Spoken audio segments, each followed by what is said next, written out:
Today's hearing marks the third occasion for this committee to consider the regulatory burdens facing America's job creators. Thus far, we have learned a great deal from the private sector employers in the manufacturing and construction industries about the harm that two Federal regulatory agencies in particular are doing to their businesses. Together, the EPA and the Occupational Safety and Health Administration, with a joint army of more than 20,000 regulators, receive a combined $11 billion in taxpayer dollars to fulfill their statutory responsibilities.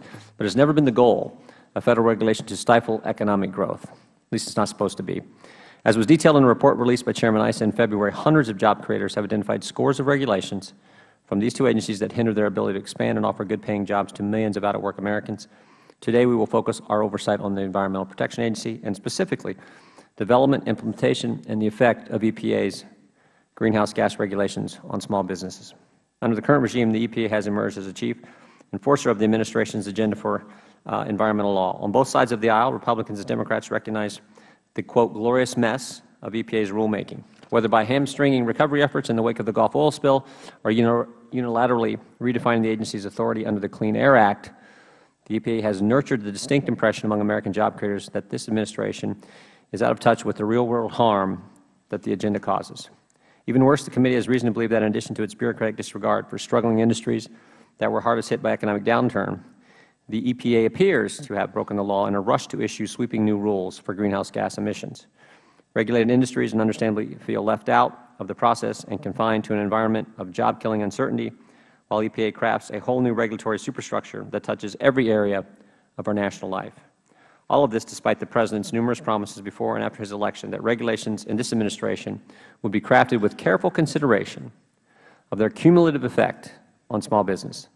The growth and sustainability of small business are critical to the success of the American economy, which is why this committee will continue to be in place, a place where men and women, entrepreneurs and investors can come for a fair hearing about their concerns.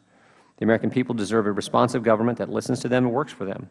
Small business specifically warrant our attentive ear, as they employ more than half of all private sector workers and represent more than 98% of all employer firms in the United States. Yet these businesses carry an increasingly disproportionate share of the American regulatory burden. One recent study revealed that the annual regulatory cost to small businesses is nearly $3,000 more per employee than the cost to larger firms. The same study found that compliance with environmental regulations in particular costs small business and small business owners 4 times more than firms with more than 500 employees.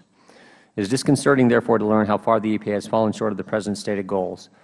By adding to this already intense regulatory burden, the administration has executed a strategy that destroys jobs rather than creates them.